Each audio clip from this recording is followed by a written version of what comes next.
Okay, so again, it's the last day for this year. If you guys want, we can have some shiurim over the summer. You just got to let me know your schedule. But our last official shiur. So this is admittedly a bit of a weird sugya, but it is a standalone, and it's the last day, and it's also it does have some conceptual issues that are interesting that I want to address. So the Gemara has this very strange question. So if you remember, we talked a lot about Eretz Yisrael and Chutz La'aretz in terms of the Karban, in terms of the Heter HaOmer, and we noted we saw this again Pei Gimel Pei Daled, though we didn't get to talk about it too much this year, about where the Karban HaOmer comes from. So the Gemara asks a particularly strange question and says, Boi Rabbi Zera.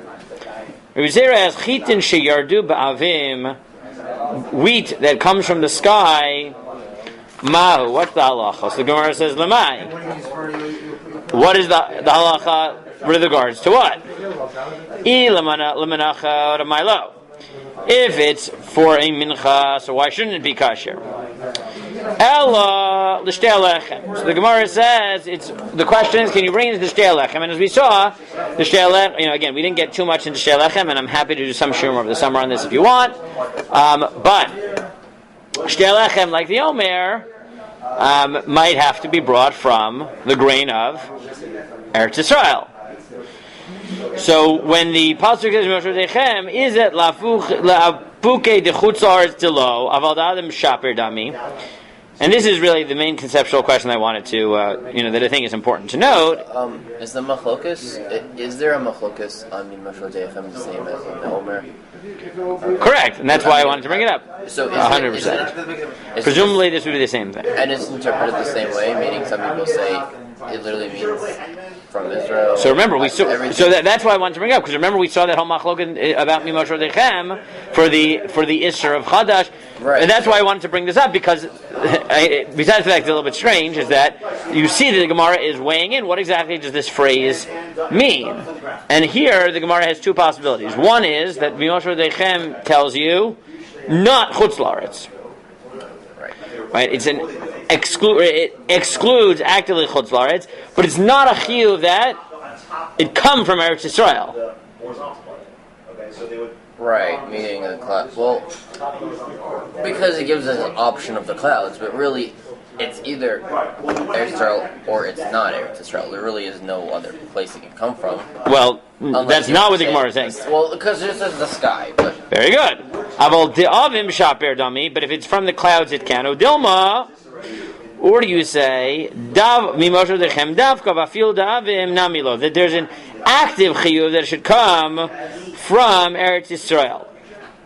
So the Gemara says in Kididoi Taya, like the story of this Arab merchant, Nechitole, Rumkizva Chite, Betlata Parasei. Sorry, Umi Ika Hagavna. I'm sorry, I missed the question. The Gemara says Umi Ika Hagavna. Do clouds? Yes. And the Gemara says, yeah, it did. In Kedidai Taita, once happened to this Arab merchant, Nechitale. He went to his field, Rum Kizba Chite, and there was a tefach of wheat, Bitlata Parsei, on his whole field. What? How much is that? A tefach? So it's not that much, right? It's about 3 inches thick for the whole field. Oh, the whole field. Right, Bitlata Parte, on the whole field, 3 parsa, 1 tefach thick. Right, but deep. Which is parsa? Which is a parsa? It's I think it's like a kilometer or something like that. Parsa.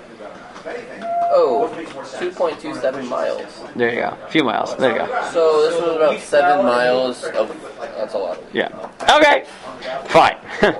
So what I want to do, I know this is a strange sugya, but I want to make some points on this sugya. So first of all, as we already saw, Mimosha Dechem becomes important in a lot of these drashot.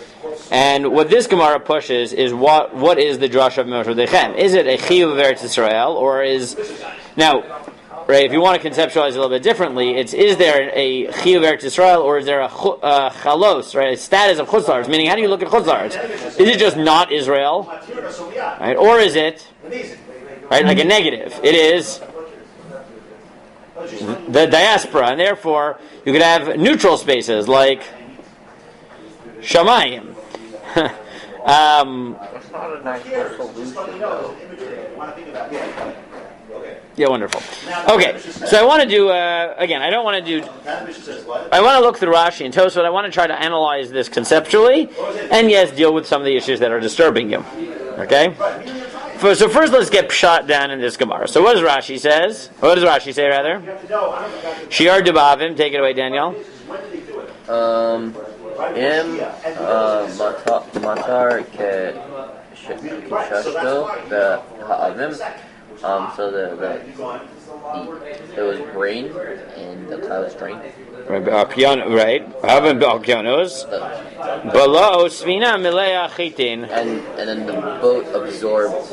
No. The clouds absorbed, like basically swallowed up a cloud full of grain, a boat full of grain, and then dropped it in the ocean. In Israel. In Israel. Right. Right. Well, the boat of grain. That's just saying a lot of grain. Right. Yeah. So. There were it was raining, and the clouds absorbed a lot of rain. Right, which means that according to Rashi, what does the ocean have to do with it? So he's just describing it. But according to Rashi, where does the grain begin? The ground. Yeah, on the ground. This is natural grain that basically had a hurricane. Call it what you want. Great. Hurricane. Right? Meaning, don't get too worked up about it swallowed up the boat. The point is that according to Rashi, this is, it got picked up by a tornado, and it was natural grain, got picked up by a tornado, and then dropped in Israel. That's Rashi's interpretation. What does Tosfot say? It was like meat. So Rashi says. So first he quotes Rashi. Page we're going to try to do Okyanis Velosvina Meleachitin. V'kasha Rabbeinu Tam. And what's Rabbeinu Tam's problem? He says, I don't understand. Rashi doesn't clarify. Where did the grain come from? What are the two possibilities? Israel or not Israel. Correct. And therefore he says, I don't understand. So what does Rabbeinu Tam say? If it came from Chutz La'aretz, what's the problem?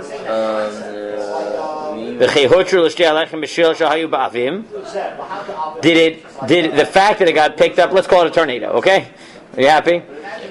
So he said. So Rabbeinu Tam says, I don't understand. Conceptually, I don't understand. Meaning, if this was a tornado that picked up grain from Nagid, Egypt, and just dropped it in Israel. Okay?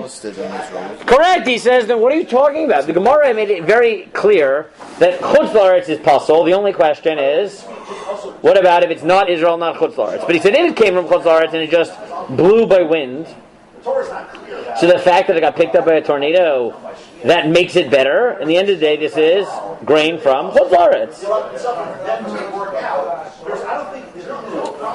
Right, he says, V'chi chutru l'shtei HalLchem b'shvil shahayu ba'avim Mikol makom yimoshu derchem b'inon. You still need it from Israel, but lakon, this isn't it. V'i Eretz Yisrael, and he says, and if it's from Eretz Yisrael, I have another problem. Why? V'chi ne'asar and hein al yidei kach. He said, Mamona Shachem made no sense. If the grain came from Chutz La'aretz, the fact that a tornado picked it up and dropped it in Israel, so there'd be no problem if you hung it up at noon. Doesn't make it better. And if it's from Eretz Yisrael and it just got moved around within Eretz Yisrael, then that shouldn't make it worse. So therefore he says, he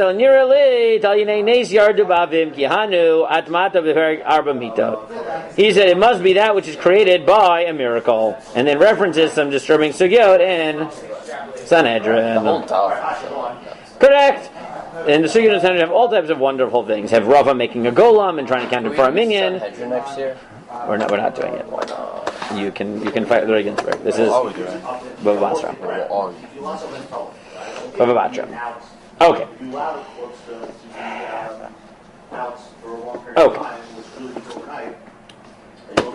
So I want to do a few things on this Gemara. Okay.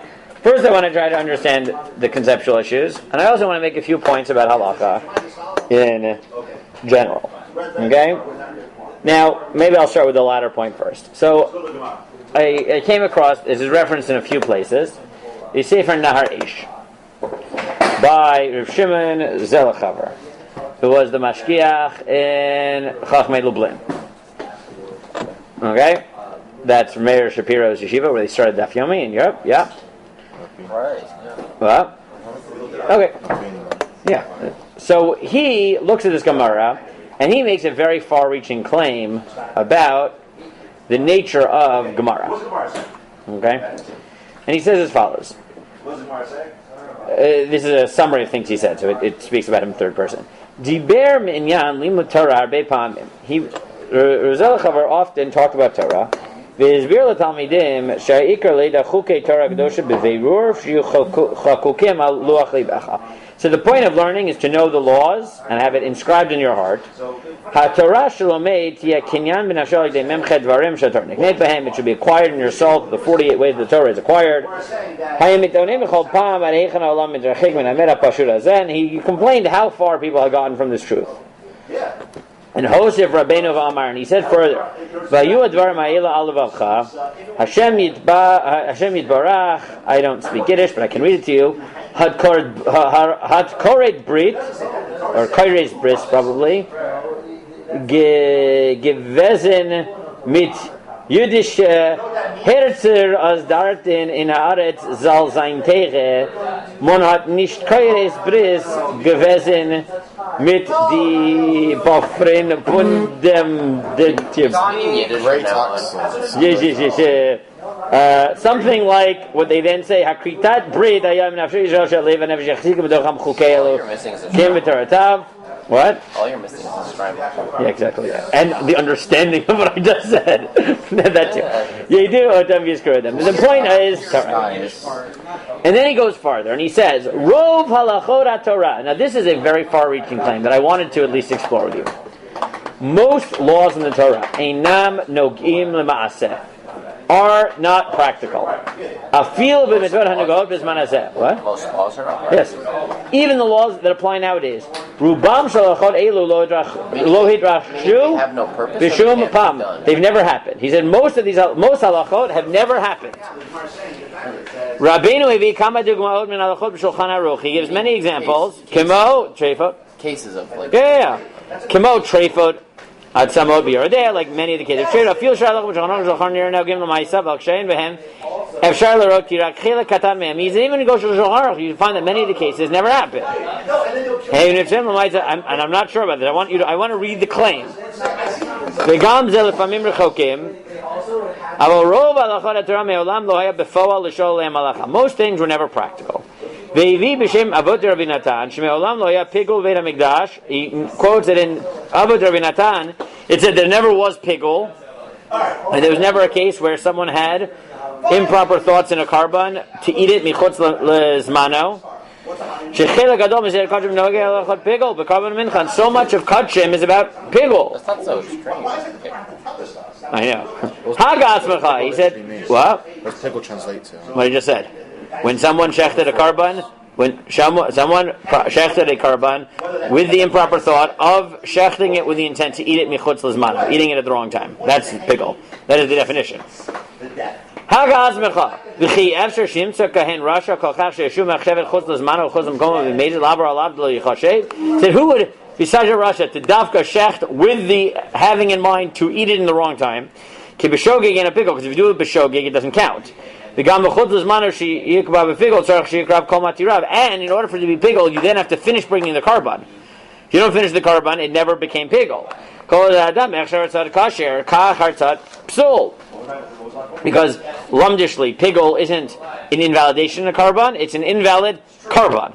Therefore, you have to finish bringing the karban in order for pigul to set in. Right? It's not just a messed up karban; it has to be an improper, properly brought karban. V'yase gam avera zot lezorg adam b'psul, and then sprinkle the blood. Kain hevi hadarim b'chulin madbilim beino shel dag dahainu ki adag ayagodol kolkach efshar lachkok beitvila beina. When he said, for example, the Gemara in Chulin asked the question: can you go to a mikvah in the eye of a massive fish? If you could fill the eye socket of the fish, then therefore they go to the mikvah. That really large fish. And he says another example is, and another one of his examples is not surprisingly the case of the grain that fell out of heaven. In our sugya, Shavim below Svinam Sham, Ingrim Shtei HalLchem v'chulei. Hayazot b'shum pam. You think that ever happened? Aval ha'inyan. So he says, okay, but here's his meta point. Saying like it's like the purpose of like midrash because it's easy to remember. But no, he says aval ha'inyan. So what's the point of all these halachot? Anyan shel limud Torah kadosha hileida ratzon habarei yitbarach b'torato. The point of the Torah is to understand the will of God, as it was given to Moshe. Even if it'll never happen. Let me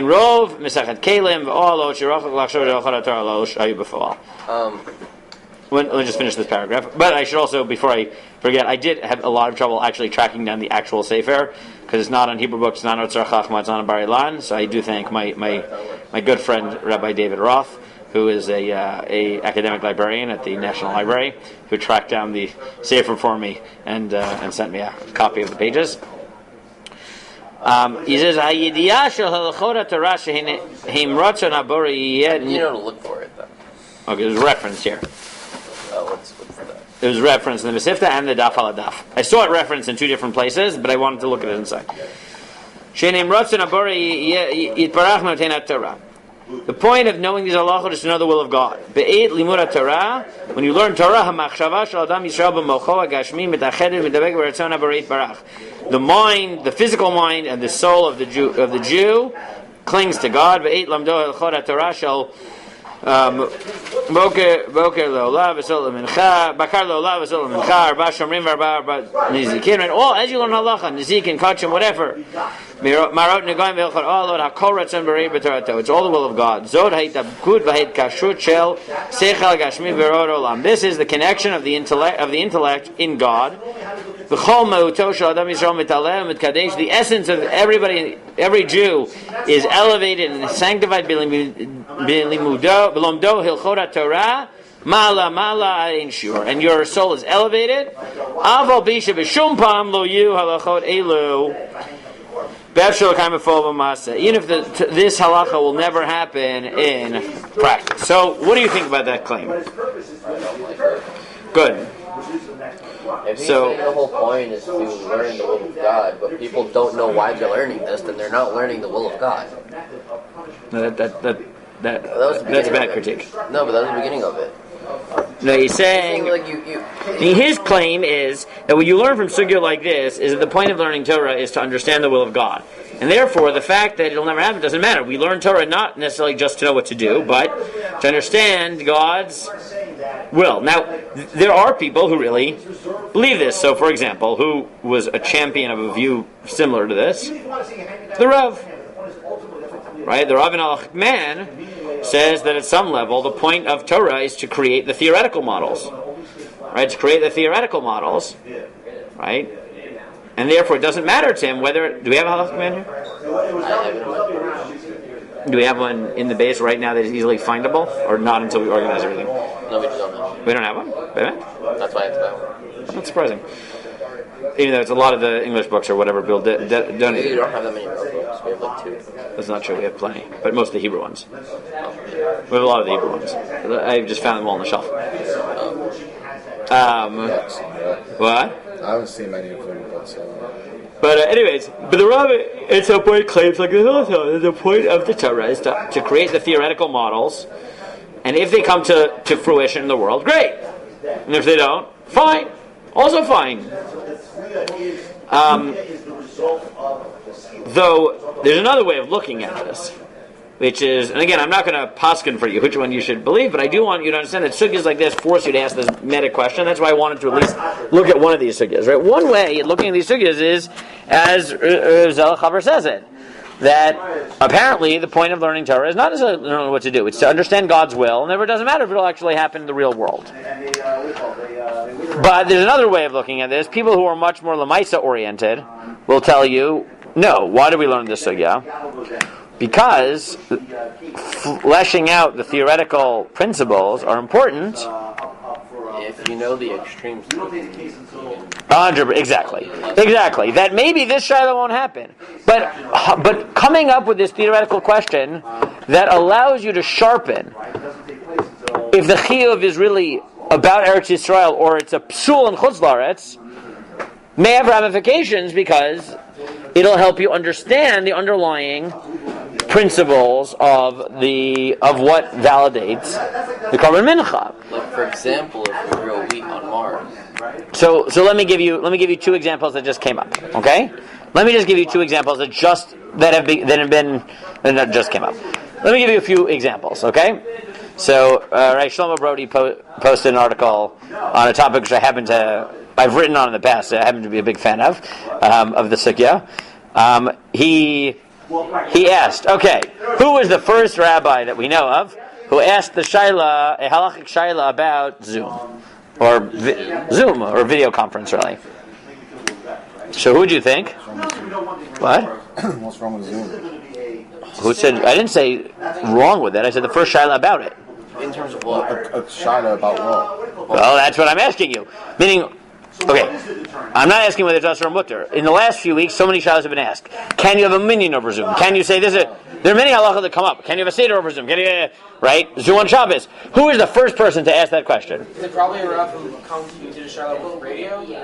No. About video conference. Oh, about video conference. Who was the first person? Chief Rabbi of Israel. See, that's what you would think, right? Somebody modern. Except the first person to actually ask it was? The Mishnah Guru. Nope. Rav Yitzchak Shmelkes at the turn of the 20th century, about 120 years ago. There was no video conferencing. No, was there television back then? There's no video What? conference. This is you said beginning 19th century? What? You said 19th century? No, the turn of the 20th, like 1910 or so. Was the television What? No. No, they did. Well, they started. Do you have? It's before World War One. This is before World War One, people.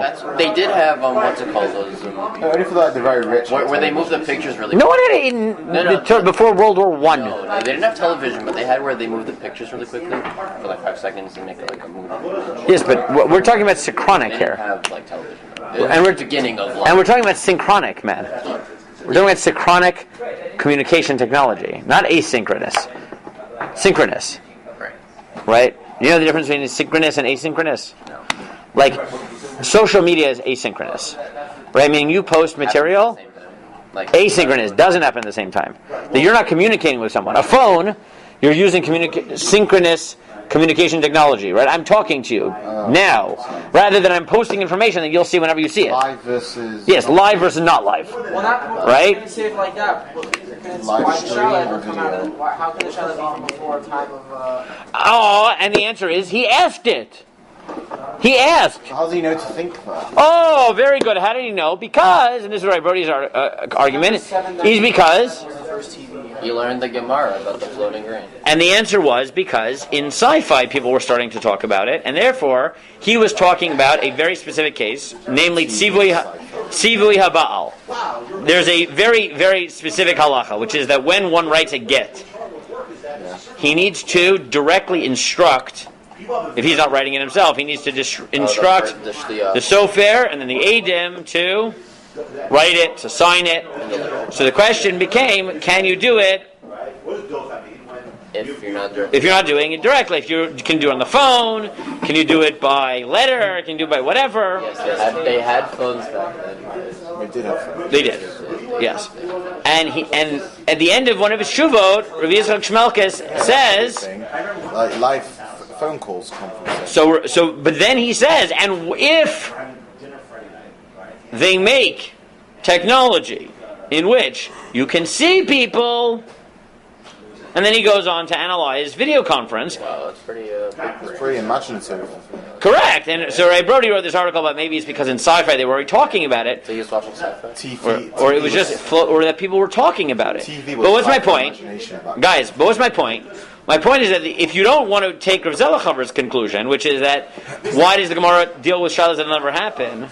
So one way of saying it is because it doesn't matter if it'll happen or not. We just want to understand what God wanted, and it doesn't matter whether it'll ever come to fruition in the real Why world. would God want something that can't ever happen? Like, what does that mean? Because God's these will. exist as conceptual models. What does that mean, God's will? Oh, good. But if you don't want to accept what this thesis, the other thesis is to say no. The reason the Gemara entertains things like this is because This is why Jews have such good. because we always know that there will be new applications of the halacha that we can't foresee now. So what we do is we try to hone the theoretical models so that they can be applied. Like a vague idea of what it would be. Correct. Now, to give you one of my favorite examples, I think I've mentioned this before, maybe even this year, in the middle of the Sanhedrin sugyos about magic, right, and what things are magic and what things are considered darkei mori and what are not darkei mori v'chulei, the Meiri says, he makes a claim, anything that is made using science, using derech hateva, is not asur as magic, because it's just science. And then he says, and even, now when's the Meiri? How long ago? Some time ago. He's in the 13th century, right? We're talking like 750 years ago, let's say, okay? And he says, and let's say, as we already know from the scientists, that it is possible to create a human being without the procreative act, i.e. cloning, right? This is 750 years ago. I'm thinking more of like when you take the IVF. sperm cells and egg cells and you put them in Cloning, what's it called? whatever you want, right? Cloning, all types of artificial, right? Meaning, without the procreative act, that will be mutter and not considered magic because it's done by derech hateva. Right? And again, the Meiri is telling you something that in his time is definitely sci-fi, right? At best. Right? This is, people were not thinking about this, right? The notion that you could create a human being without the procreative act in the 13th century is probably not Lamaisa. But what is the Meiri doing? The Meiri is saying, but what do I learn? What are the principles that I derive from this Gemara? What are the principles that I derive from this Gemara? And what does that tell me? And to be fair, there are all types of, a lot of these like magic sugyas and stuff like that suddenly became Lamaisa when people want to figure out how to gauge halachically all types of indirect harms. Right, things that you do accomplish through technology, because they're more like if you accomplish something through voice recognition technology, is that halachic? Right? How is that recognized halachically? Right? Is it considered a maisa? Well, some of the sugya that people post can go to, or what if you do things through magic? Because the sugyas discuss it, and therefore, again, so if you don't want to take Rav Zelichover's claim, I find it kind of interesting that the Rav also did a similar thing to him. correct, because it's a very Platonic view. Right? Think about Plato. Right? Think about Socrates. But what does he believe? He believes that the real world is the world of the noumena. Right? Okay, you remember your Plato? We don't have a Plato class in high school. I meant here. Come on. There's no Plato class here either. Oh, for God's sake. They don't make Plato in this room. A, they do. B, what? There's no place in Okay. So if you remember a little bit, we discussed it earlier in the year when Dr. Meir Soloveitchik was here. He discussed it a little bit. The seventh chapter in the Republic, the allegory of the cave. Yeah. So, right, the Socratic Platonic view is that the way that you view whether something is a good chair is how? No, that's Aristotle. According to Plato, there exists in the world of the noumena. The ideal chair exists in the philosophical realms, and every chair in this world is but a mere reflection of the theoretical idea of chairness. But all that really matters is, right? What really matters? What does that mean? The chair in heaven, right? The chair in the world of the noumena. And all we're trying to do is mimic the chair in the world of chairness. Is how well do you reflect the theoretical chair? Right? So the Rav in the beginning of Halacha Man talks in similar ways about halacha, that you're trying to understand the theoretical models of halacha in the world of theory, but to the extent that it ever plays itself out lamaisa, that's only a pale reflection of the theoretical lumdish models that exist in, the mind of God. I don't know, whatever you want to call it. It's in the world of the Numina. But again, if you are a more Lamaisa oriented person, so then now according to the Rav type view, according to Rebbe Chaver, so then, very good. It could be to some level both, but these are two claims that, like I said, it's the end of the year, and I want you to at least, finish the year having thought about this, right? Because many of the sugyas we did will never. I mean, the truth is that I tend to be a little bit more Lamaisa focused than other shirim. What? Yes. Is that a good thing, a bad thing? I don't know. No, I'm just saying, compared to Rabbi Ginsburg. I did try to. We spent a lot of time on the Titza sugyas, and I did try to at the end of every sugya at least spend a day on Lamaisa, so that you. Correct, and this is something. Ever. Correct, and when I was in yeshiva, we never did it, and at some point I changed and felt that it was important. And I still think it's important. That's why I do it. I mean, it is important in the sense that you have to know the halacha and how to do it. Correct, and I also think it's important that you see how halacha emerges from the conceptual analysis of sugyas. That's why I do what I do. But again, these are, as you finish the year, I do want you to at least have thought about this at least once, which is the point of Torah simply to understand Torah in theory, and obviously you have to keep halacha, but that's not why we learn Torah. Learning halacha, you learn halacha so that you can keep halacha. And we learn, in general, because we learn. We want to understand what God wants in the world, whether or not it comes to fruition practically. But keeping halacha comes first, though. So that's clearly a sine qua non of halachic life. But that doesn't mean... isn't that how we interpret, what's it called when they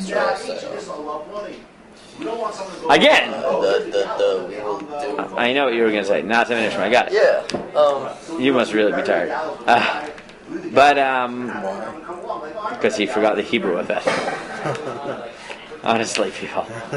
But again, these are two very. Again, can you sometimes be a little bit of this and a little bit of that? Yes, 100%.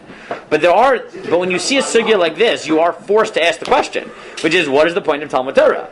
And again, one answer you could give on this sugya is what Rav Zelchaver gives in the Naharesh, which is, you see from this sugya that the point of learning Torah is to understand what God wants, whether or not it'll ever play itself out in the real world. The other way to say it is that no, the point of doing this is because we do want to analyze the conceptual issues and have them sharpened, but not because we don't care one way or the other whether they come Lamaisa, but because we understand that new shalas are always coming up, and therefore it's important to be pushing the bounds of the conceptual possibilities, so that when these shalas do come up, we have the models ready, that we're not just on the fly answering like shalas as they come up. We have worked out the theoretical principles so that we can better, right? Those are two different perspectives on what the point of a sugya like this is doing. Okay? So that's the first point that I think is important to make on this sugya.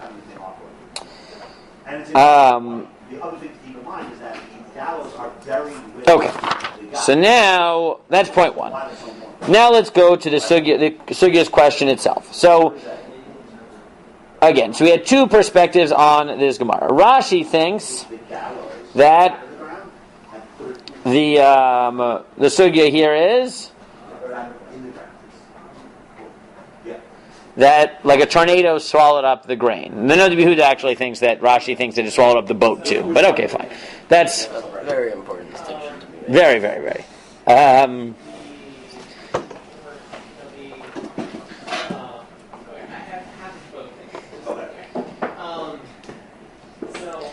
Now, in the Shura Rishua Hanagid, the grandson of the Rambam, he gave a third perspective. We have a direct lineage today. And he just says that this isn't what? We have a direct lineage. I don't know.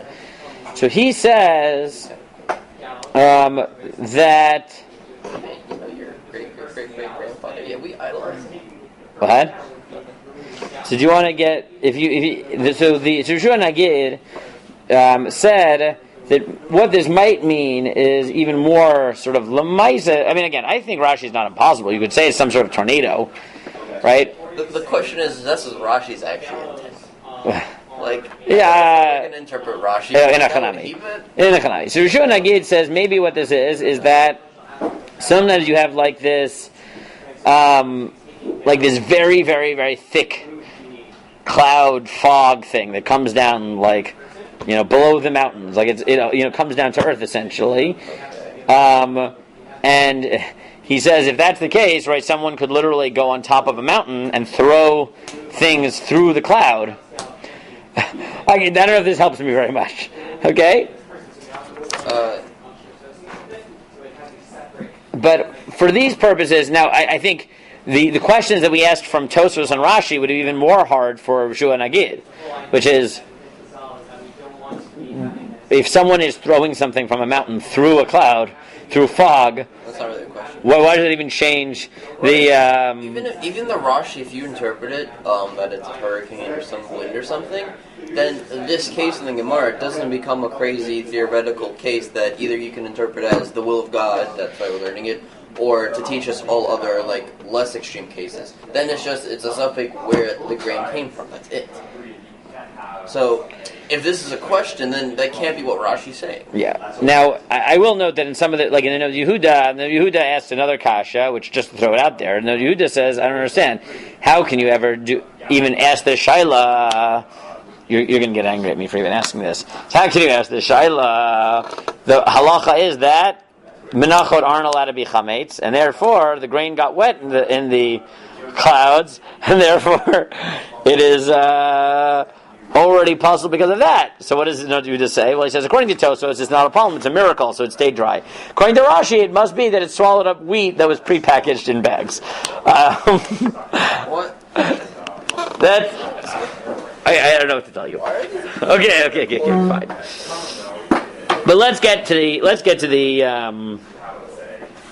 the fundamental question, okay? Which is the following. According to Tosfos, right? Once you get past the complexity here of the miracle question, his conceptual issue is pretty straightforward, which is it chutz right, meaning, right, according to Tosfos, at least the conceptual question is clear, which is there a positive chiyuv of Eretz Yisrael or a hafka of chutz la'aretz? From the pasuk it sounds like it's positive. That's what I would have thought as well, but at least you understand the question that the Tosfos is asking. And now you'll tell me, Tosfos will never happen. So you could say, but wait a second. If I asked you right now, is it really that impossible for grain to be produced in a lab? Or flour to be produced in a lab? And you'll tell me, no, not at all. We know they're doing this every day, right? They're in the middle of, right? That's what so much of modern technology is trying to figure out, is how well can we synthesize foods artificially. And therefore, I would say that according to Tosfos, the question was about a miracle. But the modern version of this question would be, if we managed to synthesize flour for a mincha that didn't grow from the ground in a lab, is it kosher to Shtei HalLchem? And right, if you think that Moshe V'Teichem means it has to be from Eretz Yisrael, the answer would be no, because it didn't grow from the ground of Eretz Yisrael. And if you think that it just can't be from Chutz La'aretz, so then as long as it didn't grow on the ground, ostensibly it would be mutter. And therefore, according to Tosfos, even though the miracle thing is a little bit weird, his conceptual question and the modern implications are actually quite clear. Right? And suddenly, what seems to be a very weird sheet, again, I'm not saying the Tosfos isn't weird, I'm not saying the Sugya isn't weird, but if you want to understand why there might be value and what this Shiloh might mean, essentially, from a conceptual level in the modern world, for Tosfos it's actually relatively simple. Right? Right? This is not even, right, meaning, Dafka, these are the type of Shilohs we get all the time now. Right? All the time. People are always asking, is right, all the different lab-produced meats, right? They taste like meat. They are produced. They take a cell for meat and they, right, multiply it in the lab. Is that meat? Can you eat pig? Can you eat pig that was made in the lab? Actually sold. Yes. Yeah, sure. Yes, these are not theoretical anymore. This is Lamaisa all the time. It's like eating All the time. Can you And It's just in research. Can you not- eat no, potatoes for no, it's not yet sold widely. They're in the middle of producing them for being sold widely. But these exist. Right? They're growing these things, and these are, and you know what is a shiloh all the time? There's articles, Rabaksha Doron has a shiloh on this, the OU had to deal with this. What? pig that was produced in a lab? Correct. What if things are produced from pig? What if you insert? Sometimes they take. You know what shiloh has come up many times in the last few years? In the last 20 years? 30 years? I don't know. What if you take a tomato, this happens all the time, and you mix its genes with an eel? Kilayim. So first there's the question whether it's also Mishum Kilayim. The second is it kosher? Why do they do this, by the way? This is not like theoretical. This is what they do. It preserves it. Because eels are impervious to the cold. Right? So they do it to make them more... Really? Wait, what does that mean? Like they can just. They can survive in much colder... Oh. So they want tomatoes to be hardier. So what they do is they mix their genes. And they do it also with salmon, a lot. I don't see why that would be kosher. Is that beyond Kilayim? I mean, So the poskim all salmon, say kosher. Maybe. They all say kosher. Really? Yep. Why? Is that far out of the Oh, species? and now suddenly you realize that these shilohs are... Is it butthole?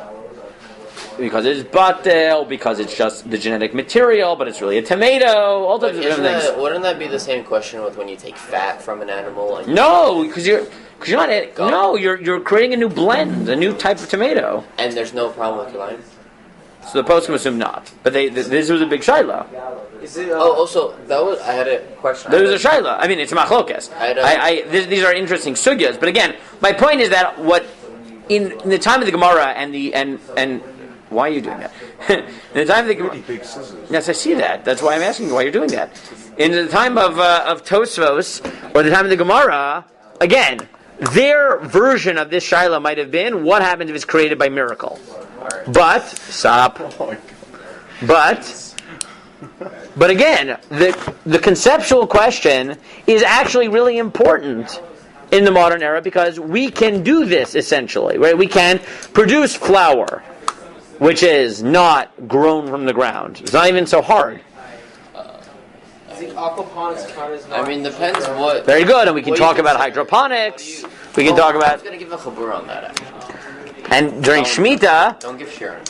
I'll give a- Okay, but during Shemitah, a lot of these things are important, right? They're okay to do, or I guess we have. Or are they kaddish b'kedusha tefillah? There's a whole sugya of matzah minutak, which is not as extreme as this, but yeah, Is there The hydroponics. Is there Kilayim on the aquaponics, hydroponics. I think hydro. It's hydroponics. I don't know what aquaponics is, but hydro. Hydro. I know it's hydro. I don't know if he meant something else. Is the Isser of Kilayim on the act of mixing it together or the product? Oh, very good. I had a debate on this, so Or is Very I think good. it's on the act Is it itself. still Kilayim? Very good. So not now, but my point is that these shilas come up. I can send you Makoros on it. You can look at it later. I gave Shir on it to Tom Udim earlier this year. Oh, yeah, but like Okay, so at least Tosfos, I understand both his conceptual question, even if I don't really know what it means that wheat is created by miracle, and I understand the Lamais implications of what this looks like for 2020. Right? I understand what the shiloh might look like. Yes? I don't think any of us, no longer is it so crazy of us to think of something that doesn't grow from the ground that is essentially flour-like. Right? I don't even... do you think it's when bad I an say eye? from the ground, it means like literally not from dirt. Because like if you just like put it in a pot and lift it, it's still growing from. No, so Utzitz Nakov is a different shiloh. I don't want to get into Utzitz. I don't want to do into Utzitz. Utzitz Nakov is his own sugya. Right, the sugya of Utzitz is already in the Gemara, of flower pots. That's not... Is that the thing in Utzitz Nakov, Is Utzitz that Nakov. the thing in Brachot? I mean in Shabbos where It comes up in a lot of about, places. like, the cracked Yes, pot. it comes up in I Shabbos. didn't really understand that so much. Yeah, that's what it's talking about, 100%. What if your pot's soil is from Israel? Does that mean if you shoot it, if you're in America? With These, what do you think these aren't sugyas? I probably. Yes, they are. These are Reinu Vera, Beinu Yosef. Yosef. Not surprisingly, they may not have had, hydroponics or lab-produced meat. Time of the Gemara, they had flower pots. Flower pots is not like super high-level technology. Okay, so that child, yes, there are many sugyas of what's called atzitz, and what happens if you have dirt from Eretz Yisrael that's brought to Chutz La'aretz. What if it's in a flower pot? What if it's in a boat? What if it's a boat in a river in Eretz Yisrael? They're very complicated sugyas. What if the boat is made of clay? What if the boat is made of wood? Yes, each of these are independent sugya. Does it change it that greatly if the vote is Yes. wood? Yes. Yes. One's mutter, the other one's us. It's Yes. tameh. You joke. Yes. Is it a question of It's tameh? that great of a difference? Yes. It's surprising. Yeah. Yes. Nice. I don't understand. You think I'm making these up? No, these are huge machlokot. I don't Huge. knowledge of the sugyas. Is I'm it just 'cause of surprised that Tuma? they wouldn't vote. I have these. I'm having these flashbacks to my first year in YU, where on my final for Rosenzweig there was a sugya Atzitz Nakov Atzitz Sheina Nakov. List the positions of Rashi, Tosfot, Ravid, Rabbi Abad, the Eshkol. There's like 8 different shittot we had to spit back. The Rambam, Ramosha Soloveitchik, and just went all the shittot, everything you know about Atzitz Nakov, just spit back. And the answer is yes. There are a lot of shittot, and yes, the answer goes from as far as Asr to Mutter, Asr to Doraisa, Asr to Rabbanan, Mutter lechatchila, Kadosh v'Lishviyas, Asr on Shabbos. They're implicated for Shabbos, for Taros, for Shemitah, for Trumos and Maestros. Yes, Mea Achuz, 100%. Okay, but at least Tosfos, I understand his conceptual model. Yeah. What about Rashi? Right. So Rashi, we said Rashi or Rabbi Shua Nagid. I mean, just to be clear, he thinks there is something that's going to fall out of the sky. Yes, I understand. So. Yeah. So Dafka here, Rashi and Rabbi Shua Nagid seem to be less miraculous oriented, but their conceptual model in our sugya is much more complicated, right? Because as Tosfot says, what does it make a difference if it's from Eretz Yisrael? So then. It's from Eretz Yisrael, and it's from Chutz La'aretz, and it's from Chutz La'aretz. Well, unless you're going to interpret Rashi and saying that it actually was a miracle and it wasn't a hurricane. I mean, it's only if you're saying Rashi means a strong wind picked it up. If you're saying Rashi is saying something similar to Tosfos, then no, it's the same conceptual. So if you look. All right, the Tosfos Chitzonius and the Shita Mekubetzes asked this as well. And he says, "V'nila farshi yardim min hashamayim, v'lo yada'na me'ayin ba'u im min hashamayim." He says maybe the question is, we don't know where they came from, if they came from heaven or not. Uboy. Aval da'avim shaper dami. Mi amrinan chihechid amrinan ein davar tabim min hashamayim. Afil yardalanu demut chamor muteret.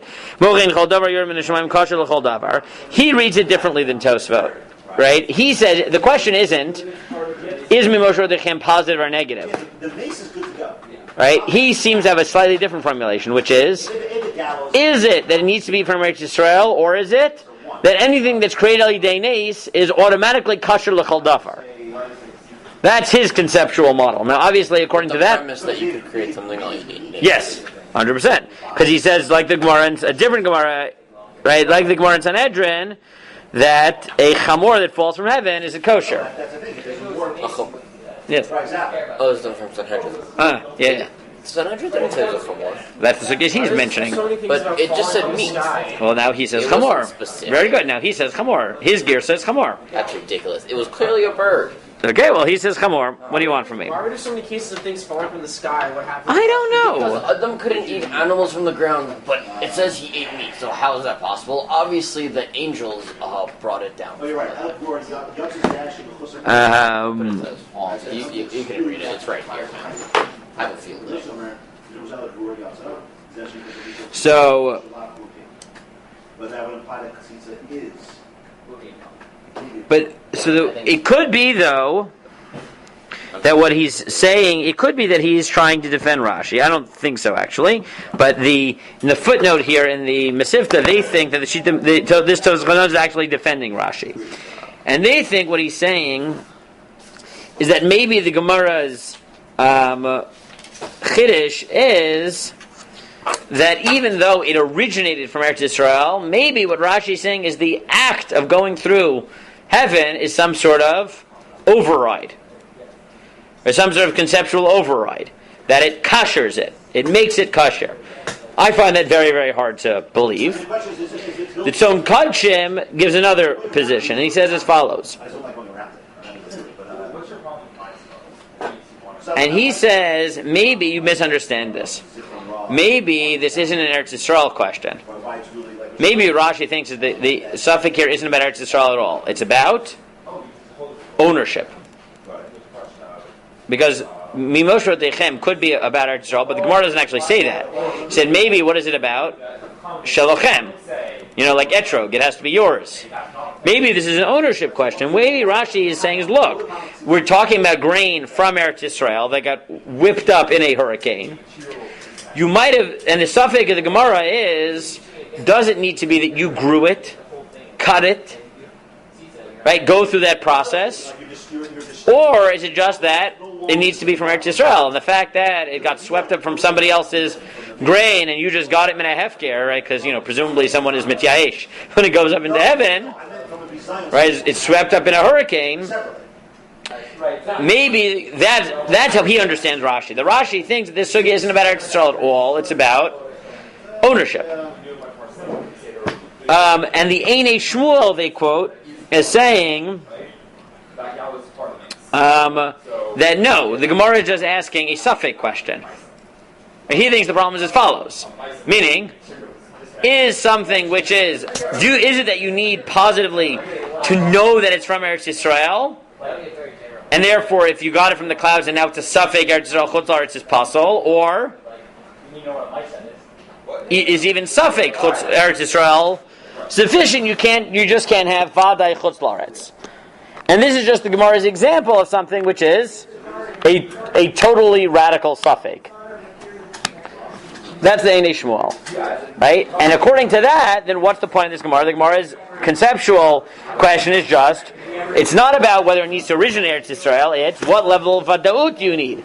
But according to this Shita, the Gemara takes it as a given that conceptually it must come from Eretz Yisrael. The only question is, can you qualify a suffix? That's the only question according to this interpretation. And you see that in trying to understand this, right, you get a lot of different conceptual models that emerge from this.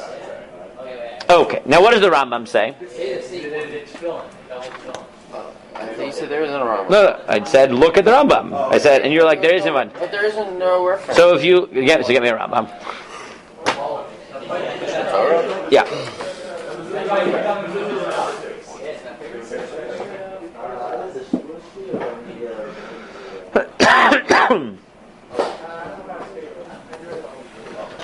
Right, so the Rambam actually does address the question. This specifically or the general? So the Rambam says in Perek Ches, Halacha Gimel,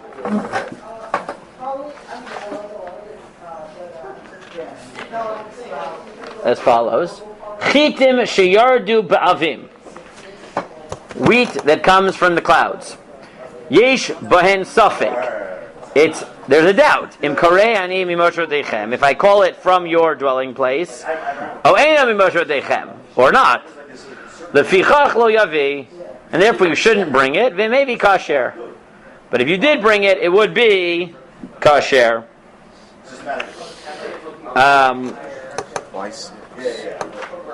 So,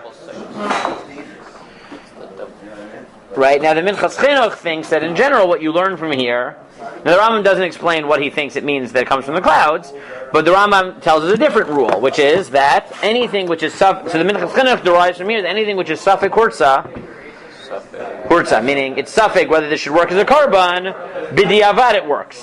And that's what you learn from this Rambam. And the Kesef Mishnah says, and he quotes in the Kesef Mishnah that you shouldn't pasel avoda mikoach safek. And the Minchas Chinuch says, well, isn't that more of the Rambam's? It probably comes from the idea that because he doesn't think they're like inherent. Just one second. The Minchas Chinuch has a problem when he says maybe that's true by a normal carbon, but by the Shtei HalLchem, maybe you should say you have to bring a new one because remember the Shtei HalLchem acts as a matir. So he said even if you want to say that it's b'diavad it's kasher, you want to make sure that right. So the Minchas Baruch says no. Remember, this goes back to what we said before. Shem the Kor Baruch. The Omer is really maybe a matir, but remember the Shtei HalLchem. If you bring a mincha before the Shtei HalLchem, is it kasher? Yes, the Mishnah says it's kasher. And we said that's because Shtei HalLchem, the focus, even if it has a certain level of matir that's more mitzvah, that it's a mitzvah to bring the bikur is the Shtei HalLchem first, but if you bring another mincha, it's kasher. In other words, it's not really a matir, it's really a mitzvah, and therefore that's why it's going to be kasher b'diavad, because even on this element of being matir of the menacho, that's only a derivation of the mitzvah anyways. Okay, so that's on this. Now again, I said I wanted to do this sugya first of all because I thought it dealt with some of the meta questions, right, of why do we learn things that seem not to be applicable. We saw that according to different shitot, according to Tosfot, this will have a lot of shaykhos nowadays to lab-created flour, because it's really just a question of does it actually need to be from Israel or just not from Chutz La'aretz. Tosfos Chitzon is possibly saying that maybe the question is that it's that heaven like is machshiret, that presumably wouldn't help you, or this being a sugya is simply about how do you treat suffix, how do you treat suffix, and some of the issues that we dealt with, and the fact that it's kasher b'diavad may highlight that Shtei HalLchem, unlike the Omer, is almost exclusively mitzvah and not matir. Which again, and therefore, it's one of those things where I think as you go through the sugya, you realize as weird as the sugya is, there are a lot of questions here which really touch on meta principles in the Shtei HalLchem, and now you understand that even if you don't want to go the Nahar Shalom direction, rather, you want to say, no, we ask child that have some sort of practical implications, you understand what that might look like here. Okay. The last thing I want to do with you on this sugya, just to annoy Daniel, is Raksha Teda, that this sugya and the sugya in Sanhedrin that he looked at and drove him crazy are part of a much larger question in general, which is what is the status of things that are created by miracle in halacha, and so that just as you know, I'll quote you what they have here in the Panini Halacha section of the Masifta, because I didn't feel, this wasn't a sugya I felt like I needed to. I've gone through it several times in my life, but I don't need to exhaustively go through it. In the Sefer Yemei HaChanukah, they quote from Reb Chaim as follows. He says, how could the miracle of Hanukkah have been kasher? Don't you need Shem and Zayit? And miraculous oil is not oil. It's not oil of the olive. It's miracle. But it was olive oil that just lasted. What? I thought it was just olive oil that lasted for 8 days, not that the oil itself was. So this is what they write, and he says that the Grid Soloveitchik, I don't know which one this is. I don't know if it's the Rav, but probably the other. Right? There are a lot of members of the family who are called Yosef Dov Soloveitchik on the other side of the family also. They quote him who says that the Grach Chaim never said it, because from this sugya it's clear that it counts for mincha. And he says, what you learn from our sugya is that only by Shtei HalLchem is there a suffix that maybe it needs to be mimoshoteichem. But with the sugya, according to Tosfot, what did the sugya never ask? Is this called grain? Right? It could have asked a much bit. Right? Meaning our sugya took it as a given that this is wheat. The only suffix is it a kiyum of mimoshoteichem? Right? But what you see is that he calls it grain. And therefore, for a mitzvah that doesn't require something to come from somewhere, so it should be pasha that it is kasher. However,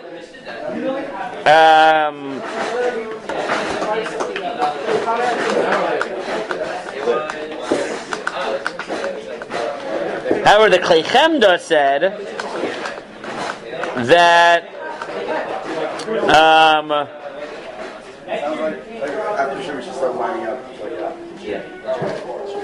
the Klei Chemda is mechadesh the following. He said he thinks that if olives flew from heaven, then it would work, because you have to mechalek between different miracles. And he said oil for we don't just call the oil for the menorah shemen zayit. What is it called? Shemen zayin zach katit lamaor. That it's crushed for the menorah. So the Klei Chemda says, wait. If oil came from heaven, he thinks it would obviously be puzzle for menorah. But if olives came from the heaven and then you crushed it, katid lamaor, then it might be kasher, which is quite an interesting chiddush. And if that's the case, then you might even have to distinguish between different types of miracles, those where the mitzvah in question just needs an object, and where it needs that part of the definition of the object is that it went through a certain process. Okay, those are just some of the issues that come up here. Like I said, I wanted to do this sugya to talk about some of the meta issues. Why we learn theoretical halacha. Is it because there's a value in understanding what Hashem wants? Or is it because we need to always be pushing halacha to its theoretical limits? Because who knows what the new technology will bring, and we need to be ready, right, to have worked out models. And in this particular sugya, again, what you have is Tosfos' model. Question is this actively Eretz Yisrael or not the negation of Chutz La'aretz? Or the override of the Tosfos Chitonis Neshinu Gobetzes? Does miracles make everything okay? Rashi, which is maybe about Safek, maybe about ownership, right? Those might be the way that you have to defend it. The Rambam, who sees in this sugya a general rule about Safek Hurtza is Hurtza and Karbanot. Minchas Chinuch's question, but wait a second. Here, in addition to the Karban, you need it to be a Matir, and the Bukar Baruch's answer, which is, no, you don't. Remember, Omer is a Matir, and Shtei HalLchem is a Mitzvah, so it's not a Kasha. Right? And then some of the broader questions about miracles, like I said, these sugyas do come up in other places. Okay, so hopefully you've seen how even some of the weirder sugyas can touch on major issues and force you to ask what the purpose of your learning is. Sometime. On that note, thank you for a wonderful year, even if a bunch of it was crazy, but we kept learning throughout. And looking back, I do, I know I go a bit slow in sugyot, but we did in the end cover about 15 to 20 blot b'iyun, which is not bad. Right? We did Stam at the beginning of the year. We did Sefer Torah issues. We did Tzitzis issues. We did some Sefer HaMitzvos issues. And then we did a lot of Drasha issues. Sfira Omer, Karban Omer, Shtei HalLchem, right? Kfiyah B'Karban Sibur. Cloud, miraculous cloud. So yes. And the like. And look, I've enjoyed learning with you. I'm proud of everything you guys have accomplished and sticking through it. And I'm glad we got to have a somewhat normal Kayet Zman. And like I said, over the summer, I'm happy to have shiurim of some sort. We're going to have something going on. Chaim Ozer, I think, is giving some shiurim on Mikdash stuff. I'm happy to do. If you guys want to do, I have a few sugyas. Some of his guys are staying. No. So I still have a few sugyas that I already have somewhat prepared to do. Some of the Omer sugyas we just never got to. Karban, some Shtei HalLchem sugya. Some we can do the oats question, which we never got to. Or oats actually shual and stuff like that. We can also have other shiurim. Obviously, we can do just have random chumash shiurim or something. Whatever guys are in the mood for over the summer. I'm around to learn. For those of you who are coming back next year, see you next year. Maybe so. For you, you've been in my shiur for 2 years. We'll miss you, Yosef. Committed for